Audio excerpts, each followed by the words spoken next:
Hi friends, welcome back to my YouTube channel. ಇವತ್ತಿನ ಪ್ರೇಮ ಕಾವ್ಯದಲ್ಲಿ ಕಾವ್ಯ ಮಹಾದೇವನಿಗೆ ಪ್ರಶಸ್ತಿ ಕೊಡೋದನ್ನ ಹಿಂದೆಯಿಂದ ನೋಡ್ತಾ ಇರ್ತಾಳೆ.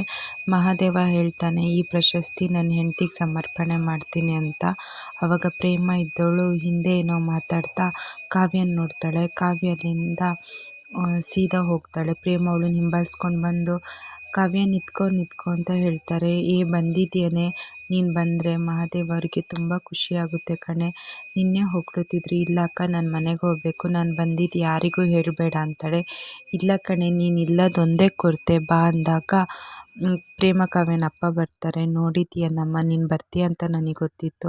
ಅಳಿಯಂದರು ನಿನ್ನನ್ನು ಹೇಗೆ ಹಾಡಿ ಹೊಗಳುತ್ತಿದ್ದಾರೆ, ಬಾ, ಅವರು ತುಂಬ ಖುಷಿ ಪಡ್ತಾರೆ ಅಂತ ಹೇಳ್ತಾರೆ.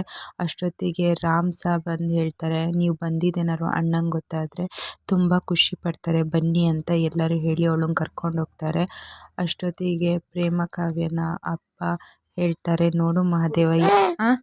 ಆಗ ಮಹಾದೇವಂಗಳು ನೋಡಿ ಖುಷಿ ಆಗುತ್ತೆ. ಮಹಾದೇವ ಎಲ್ಲರಿಗೆ ಹೇಳ್ತಾರೆ, ನಾನು ಹೇಳ್ತಿದ್ನಲ್ಲ ನನ್ನ ಹೆಂಡತಿ ಅಂತ, ಇವಳೇ ನಮ್ಮನೆ ಮಹಾಲಕ್ಷ್ಮಿ. ನಾನು ನೇಗಿಲು ಹಿಡಿದ್ರೆ ಇವಳು ನೊಗ ಹಿಡಿದು ನನ್ನನ್ನು ಈ ಮಟ್ಟಕ್ಕೆ ಬರೋ ಹಾಗೆ ಮಾಡಿದ್ದಾಳೆ, ಇವನೇ ನನ್ನ ಹೆಂಡತಿ ಅಂತ ಎಲ್ಲರ ಮುಂದೆ ಹೇಳ್ತಾ ಇರ್ತಾರೆ. ಕಾವ್ಯಂಗೆ ತುಂಬ ಖುಷಿ ಆಗ್ತಾ ಇರುತ್ತೆ. ಈ ಪ್ರಶಸ್ತಿನೂ ನಿನ್ನ ಜೊತೆನೇ ನಾನು ತಗೋಬೇಕು, ನಾನು ನೀನು ಒಟ್ಟಿಗೆ ತಗೋಬೇಕು ಅಂತ ಆಸೆ ಅಂತ ಮಹಾದೇವ ಸ್ಟೇಜಿಂದ ಕೆಳಗೆ ಬಂದು ಕಾವ್ಯನ ಎತ್ಕೊಳ್ತಾನೆ. ಅಯ್ಯೋ ನಿಲ್ಲಿಸು ಮಹಾದೇವ, ಎಲ್ಲ ನೋಡ್ತಿದ್ದಾರೆ ಅಂತ ಕಾವ್ಯನ ತಗೊಂಡೋಗಿ ಅವಳ ಜೊತೆನೇ ಪ್ರಶಸ್ತಿನ ತಗೊಳ್ತಾನೆ. ಇದೆಲ್ಲ ನೋಡಿಕೊಂಡು ಭರತ್ ತುಂಬ ಸಿಟ್ಟು ಮಾಡ್ಕೊಳ್ತಾ ಇರ್ತಾನೆ. ಕಲ್ಯಾಣಿಗೆ ಸೊಸೆ ಮತ್ತು ಮಗನ ಪ್ರಶಸ್ತಿಯಲ್ಲೇ ನೋಡಿ ತಗೊಂಡಿದ್ದೆಲ್ಲ ನೋಡಿ ಇಂಥ ಸೊಸೆ ಇರಬೇಕು ಅಂತ ಹೇಳಿ ಖುಷಿ ಪಡ್ತಾಳೆ. ಅಷ್ಟೊತ್ತಿಗೆ ಎಲ್ಲರೂ ಆ ಮೈದಾನಕ್ಕೆ ಬರ್ತಾರೆ. ಇನ್ನೇನು ಆಟ ಪ್ರೋಗ್ರಾಮ್ ಆಗುತ್ತೆ, ಎಲ್ಲ ಜೋಡಿಗಳು ಹೆಸರು ಕೊಡಿ ಅಂತ ಹೇಳ್ತಾರೆ. ಅಷ್ಟೊತ್ತಿಗೆ ಈಶ್ವರಿನೂ ಬರ್ತಾಳೆ. ಈಶ್ವರಿ ಬಂದ ತಕ್ಷಣ, ಅಕ್ಕ ಪ್ರಶಸ್ತಿ ಮುಗ್ದೋಯ್ತಾ, ನನ್ನ ಮಗಂದು ಪ್ರಶಸ್ತಿ ಕೊಡೋದನ್ನ ನೋಡಬೇಕು ಅಂತಿದ್ದೆ, ಬಟ್ ಮುಗ್ದೋಯ್ತಾ ಅಂತಾಳೆ. ಅಷ್ಟೊತ್ತಿಗೆ ಕಲ್ಯಾಣಿ ಇದ್ದವಳು, ಅಯ್ಯೋ ನೀವೆಲ್ಲ ಬಂದ್ರಲ್ಲ ಅದೇ ಖುಷಿ ಅಂತ ಹೇಳ್ತಾರೆ. ಈಶ್ವರಿ ಗಂಡ ಹೇಳ್ತಾನೆ, ನಾವು ಆಟ ಆಡೋಕ್ಕೆ ಹೆಸರು ಕೊಡೋಣ ಅಂತ. ಇಲ್ಲ ಅಂತ ಹೇಳ್ತಾಳೆ ಈಶ್ವರಿ. ಬಾ ಕೊಡೋಣ ಅಂತ ಹೆಸರು ಕೊಡ್ತಾರೆ. ಮಹಾದೇವನು ಕಾವ್ಯಂಗೆ ಹೇಳ್ತಾಳೆ, ನಾನು ನಿನ್ನ ಹೆಸರು ಕೊಡ್ತೀನಿ ಅಂತ. ಹಗ್ಗ ಜಗ್ಗಾಟದ್ದು ಆಟ ಪ್ರೋಗ್ರಾಮ್ ಆಟ ಸ್ಟಾರ್ಟ್ ಆಗ್ತಿರುತ್ತೆ. ಈ ಕಡೆ ಒಂದು ಟೀಮ್ ಮಹಾದೇವ, ಕಾವ್ಯ, ಈಶ್ವರಿ ಮತ್ತು ಅವ್ರ ಗಂಡ ಇರ್ತಾರೆ. ಈ ಕಡೆ ನೋಡಿದರೆ ರಾಮ್ ಮತ್ತು ಪ್ರೇಮ ಹಾಗೂ ಅವ್ರ ಅಪ್ಪ ಅಮ್ಮ ಒಂದು ಟೀಮು ಹಗ್ಗ ಜಗ್ಗಾಟದಲ್ಲಿ ಭಾಗವಹಿಸಿರ್ತಾರೆ. ಹಗ್ಗ ಜಗ್ಗಾಟ ಆಟ ಪ್ರಾರಂಭ ಆಗುತ್ತೆ. ಈ ಕಡೆ ರಾಮ್ನ ಬರೀ ಪ್ರೇಮ ನೋಡ್ತಾನೆ ಇರ್ತಾಳೆ. ಅದಕ್ಕೆ ಪ್ರೇಮಂಗೆ ಹೇಳ್ತಾನೆ, ನನ್ನನ್ನೇನು ನೋಡ್ತೀಯ, ಹೇಳಿ ಬೇಗ, ನಾವು ವಿನ್ ಆಗಬೇಕು ಅಂತ. ಈ ಕಡೆ ಮಹಾದೇವನು ಅಷ್ಟೇ ಕಾವ್ಯ ನೋಡ್ತಾನೆ ಇರ್ತಾನೆ. ಏನು ನನ್ನನ್ನು ನೋಡ್ತಿದ್ಯಾ ಹೇಳಿ ಅಂತ.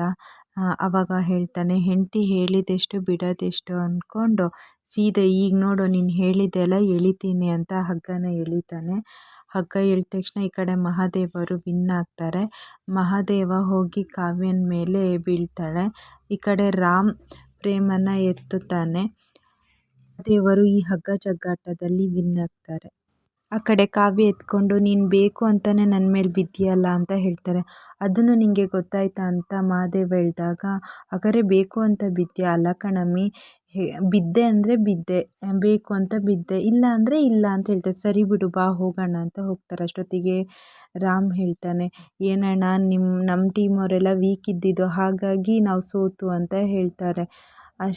ಮಹಾದೇವ ಇದ್ದವರು ಚಿಕ್ಕಪ್ಪ ಚಿಕ್ಕಮ್ಮನ ನೋಡಿ, ಚಿಕ್ಕಪ್ಪ ನಾವು ಮ್ಯಾಚ್ನೇ ವಿನ್ ಆಯಿತು, ನೀವಿನ್ನೂ ಅಲ್ಲೇ ಮಲ್ಕೊಂಡು ಏನು ಮಾಡ್ತಿದ್ದೀರಾ? ಅಯ್ಯೋ ನಾನು ಹೇಳ್ಬೇಕಮ್ಮ, ನಿಮ್ಮ ಚಿಕ್ಕಮ್ಮ ನೋಡಿದರೆ ಇನ್ನೂ ಎದ್ದೇ ಇಲ್ಲ ಅಂತ. ಮತ್ತು ಅವರಿಬ್ಬರು ಎದ್ದು ಬರ್ತಾರೆ. ಅಯ್ಯೋ ನಂಗೆ ಅವಳು ಮೈ ಮೇಲೆ ಬಿದ್ದಾಗಿಂದ ಮೂಳೆ ಎಲ್ಲ ಮುರಿದಂಗಾಗಿದೆ ಅಂದಾಗ ಈಶ್ವರಿ ಹೇಳ್ತಾಳೆ, ಏನ್ರಿ ನಾನೇ ಬಿದ್ದಿದ್ದ ಅಂತ. ಅವರಿಬ್ಬರು ಅಲ್ಲೇ ಜಗಳ ಮಾಡ್ತಾ ಇರ್ತಾರೆ. ಪ್ರೇಮ ಹೇಳ್ತಾಳೆ, ರಾಮ್ ನೀನು ಯಾಕೋ ನನ್ನ ಮೇಲೆ ಬಿದ್ದಿಲ್ಲ ಅಂತ. ರಾಮ್ ಹೇಳ್ತಾನೆ, ಎಲ್ಲಿ ಏನು ಮಾತಾಡಬೇಕು ಅಂತ ಗೊತ್ತಾಗಲ್ವಲ್ಲ ಅಂದಾಗ ಅವನ ಕೈಗೆ ಪೆಟ್ಟಾಗಿರುತ್ತೆ. ಏನೋ ರಾಮು, ಏನೋ ಪೆಟ್ಟು ಮಾಡ್ಕೊಂಡಿದ್ಯಾ ಅಂದಾಗ, ಅಯ್ಯೋ ಹಗ್ಗ ಜಗ್ಗಾಟ ಅಲ್ವನೇ, ಚೂರು ಗಾಯ ಎಲ್ಲ ಆಗುತ್ತೆ, ಇರಲಿ ಬಿಡು, ನಿನಗೇನಾಗಿದೆ ತೋರಿಸು ಅಂದಾಗ ಅವಳ ಕೈ ಏನೂ ಆಗಿರಲ್ಲ. ಏನೇ ನಿನ್ನ ಕೈ ಏನೂ ಆಗಿಲ್ಲ, ಈಗಷ್ಟೇ ಸೋಪಾಕಿ ತೊಳ್ದಂಗಿದೆ ಅಂದಾಗ ಪ್ರೇಮನ ಅಮ್ಮ ಹೇಳ್ತಾರೆ, ಅಯ್ಯೋ ಆಟ ಸ್ಟಾರ್ಟ್ ಆಗಿಂದ ಅವರು ನಿನ್ನನ್ನೇ ನೋಡ್ತಿದ್ರು ಅಳಿಯಂದ್ರೆ, ಇನ್ನೆಲ್ಲಿ ಅವಳಿಗೆ ನೋವಾಗುತ್ತೆ ಅಂತ. ಇಷ್ಟು ಇವತ್ತಿನ ಸಂಚಿಕೆಯಲ್ಲಿ ನಡೆದಿದೆ. ಈ ವಿಡಿಯೋ ನಿಮ್ಗೆ ಇಷ್ಟ ಆಗಿದ್ರೆ ಲೈಕ್ ಮಾಡಿ, ಶೇರ್ ಮಾಡಿ, ಹಾಗೆ ಚಾನಲ್ನ ಸಬ್ಸ್ಕ್ರೈಬ್ ಮಾಡಿ. Thank you.